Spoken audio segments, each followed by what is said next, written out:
Alright, what's up guys? My name is Zack, and today I am driving a 2005 Cadillac Escalade ESV Platinum. Up front is a 6.0 liter V8, and down below is a 4-speed automatic transmission. Now, I am super excited to be driving this Cadillac Escalade ESV for two reasons. First of all, this is iconic with early 2000s to mid 2000s luxury. This kind of defined the market, and we'll talk a lot about that towards the end of the video. But the second reason is that this is a very well kept, very clean example of a 2005 Escalade ESV. It only has 92,000 miles on it. It was one owner until very recent. And so today we're going to take a step back 20 years ago to see what the pinnacle of luxury truly was. But if you would like to submit your own vehicle and have it reviewed here on the channel, you can head on over to my website, zackpradel.com/submit.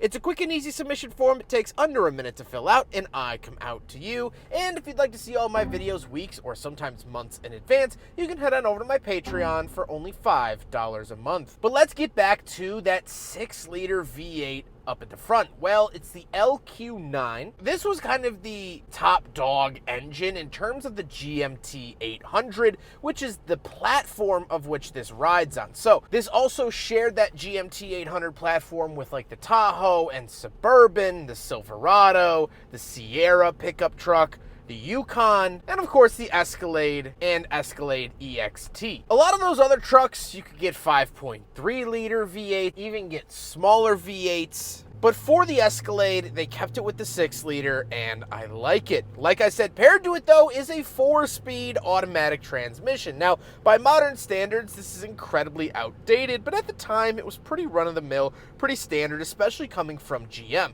Now, it's not our beloved 4L60E, it's the 4L65E, so it's a little bit stronger and has way less reliability issues than its 4L60E counterpart. Last but not least, this particular Escalade is all-wheel drive. You could find them in rear-wheel drive. And one of the known issues is the front differential, so it actually has been swapped out.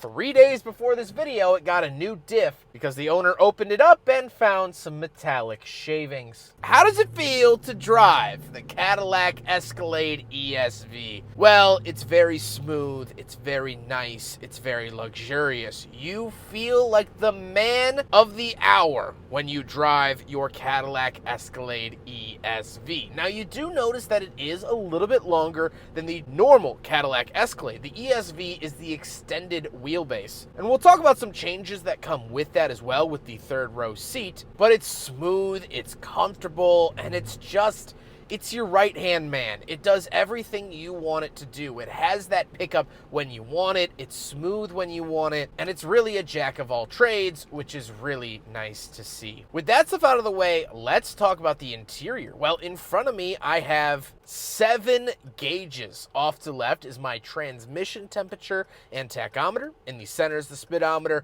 and off to the right is my coolant temperature, oil pressure, battery voltage, and fuel. These needles do have a tendency to go out. Sometimes the gauges break. That is a GMT 800 issue and is well known. On the steering wheel on the left, we have our voice commands, program source, and information buttons. And off to the right, we have seek, track, volume, and even more information. There is a little information gauge at the bottom of the gauge cluster that will tell you a bunch of things. GM was always very good about this. We also saw a system like this in the Chevy Corvette of the time, the C5. And even to this day, GM is really good about giving you a lot of information about your vehicle as you drive and a lot of numbers. Off to the left, we do have a climate control vent, headlight switch, gauge dimmer switch, rear wiper, and fog lights. And moving on to the door, we have our pedal adjustments, memory seats, power mirrors, power windows, and power locks. However, the owner actually taught me a trick. When you move the power button to the center and then press the inside button,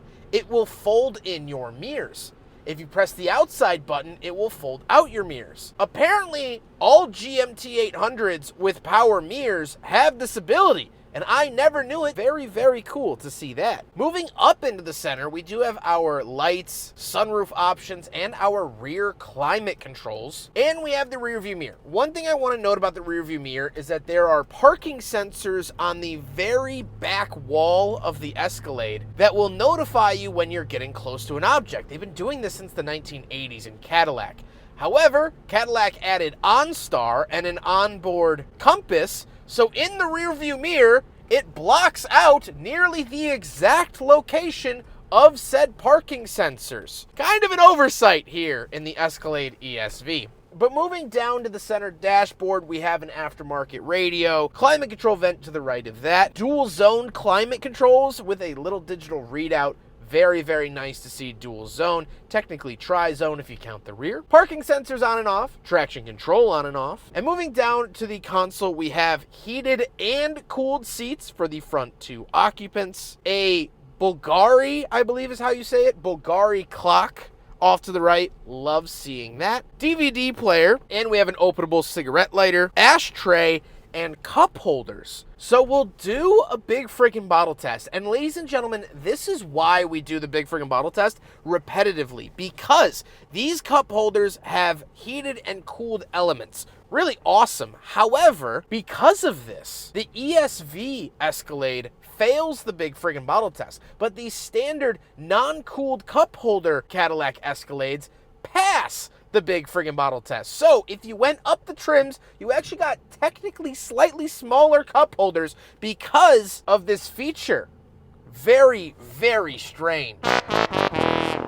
Then we do get a center console and the seats. The seats are heated, cooled, power, and memory, and I absolutely love them. They are comfortable. They're everything I want out of a Cadillac product, and they are super sweet. However, speaking of seats, we do have back seats, so let's go do a back seat review. All right, so we're in the second row of the 2005 Cadillac Escalade ESV, and a couple of things to note. The second row is heated and cooled. I say it a lot, but I drove the 2024 Rolls-Royce Spectre, $501,000, and it did not have rear-cooled seats. But here in 05, you could get it in an Escalade. We also have digital controls for the climate controls. We have cup holders down here that do pass the big friggin' bottle test because they're not heated and cold. We have two Panasonic screens. I know I kind of blocked out the screen here, but we have two Panasonic screens with a Panasonic DVD player. And we get these really nice captain's chairs. We get vents in the ceiling, power windows, of course. I mean, just so much to love in the back of the ESV Escalade. However, we do have a third row with something interesting that I never noticed, so let's hop back there. So in the very back row of the Escalade, obviously I fit fine, it's normal, things like that. However, the ESV is the extended version of the Escalade. So this is based off of the Suburban platform, where the normal Escalade is based off the Tahoe platform. And here's a side profile shot of a normal 05 Escalade. Here's the ESV. You could tell that longer window in the rear. Something I didn't know, and apparently this goes for all GMT 800s, but I haven't actually driven all of them. There's actually a step up back here. So these rear seats are raised up, a little bit of stadium style seating. As you can see, my chin, if you can find it, is just above the headrest of this seat, where the normal non-long wheelbase actually sits down on the ground, so I would be equal with these seats. So you actually sit up higher in the ESV Extended. I never knew that there was a difference with that. The floor is actually different.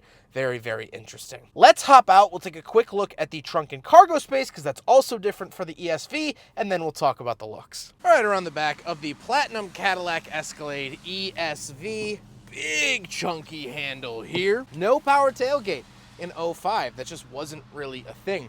Once we are back here, as you'll note, tons and tons of space even behind that third row. So that is a big perk of the ESV Cadillac Escalade as well, the extended wheelbase.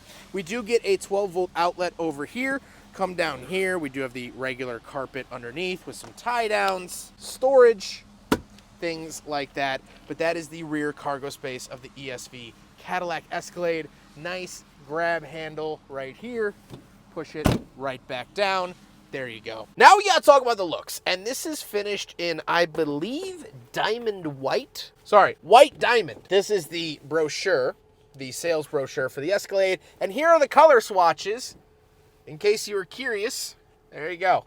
So, this is this top, where is it?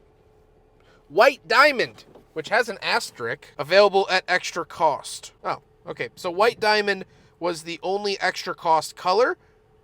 Blue chip was not available on the ESV. So, good to know. But let's continue our walk around.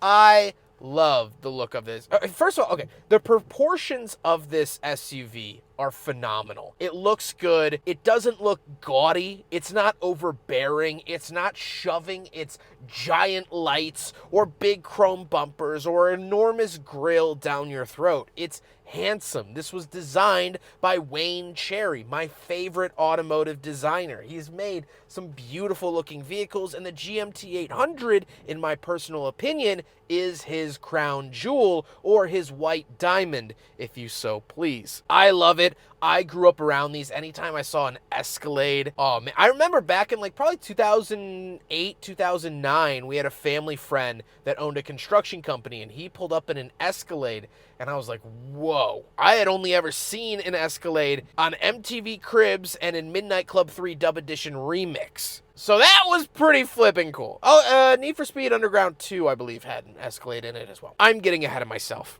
Let's get on to my final thoughts. What do I think driving this immaculate, this beautiful Cadillac Escalade ESV from 2005? Well, I like it a lot. This is great. I love it. And I want to start making some comparisons. Now, don't worry. If you haven't seen The Sopranos, which was an HBO show in the late 90s, early 2000s, it's about a man, Tony Soprano, and his family. He runs a crime family. He's in the mob, the mafia, whatever. Takes place in northern Jersey, things like that. You don't really need to know the story to understand what I'm about to draw to. In the later seasons, Tony Soprano drives this, a white Cadillac Escalade ESV. And so there are striking similarities between that character and this SUV. They both have big, bold presences. When you see it, you know exactly what it is. It's intimidating, especially of the era. You saw this on the street. This was a tough guy. It was a symbol of power and status. Both this and Tony Soprano both favored luxury things, like the cooled seats and the DVD players or the finely tailored suits and Cuban cigars. This also has a rigid platform. It's built on a truck platform so it can handle towing and hard work, and Tony wasn't ever too shy to getting his hands dirty. They're both extreme cases of excess. No one needed an SUV this big. The 6-liter V8 guzzles gas. It averages 12 miles to the gallon. No one needed heated and cooled cup holders. No one needed 2 DVD players. But here it was. Tony in the show eats and drinks and parties a nearly disgusting amount.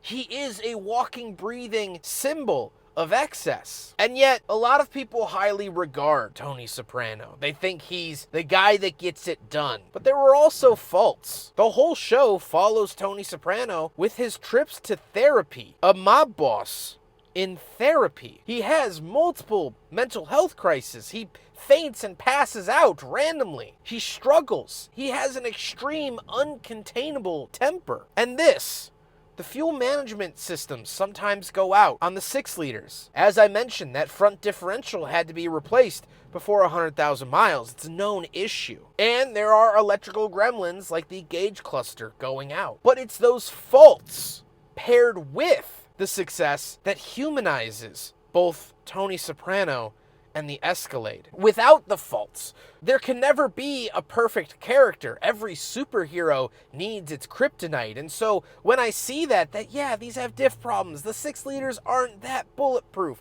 The transmissions aren't that bulletproof. It starts to humanize the Cadillac Escalade. It starts to feel as though this isn't a 2 or 3 or whatever ton vehicle with rubber tires and glass windows. It starts to feel like a friend. It starts to feel like someone you might know. And sure, you butt heads with even your best friends and significant others, but that's That's a part of life. That's the journey. The Escalade isn't a perfect automobile, but in its pursuit of perfection is where perfection actually lies. Perfection doesn't mean that you don't have flaws. Perfection is that you still continue to try and strive to be the best you can despite your flaws. This car is a symbol of American excess. This car is a symbol of greed. This car is a symbol of power and the struggles that it brings. But it's also something genuine. It's also something real. It's a symbol of the American dream. It's a symbol of achieving something that you've set your eye on maybe weeks, months,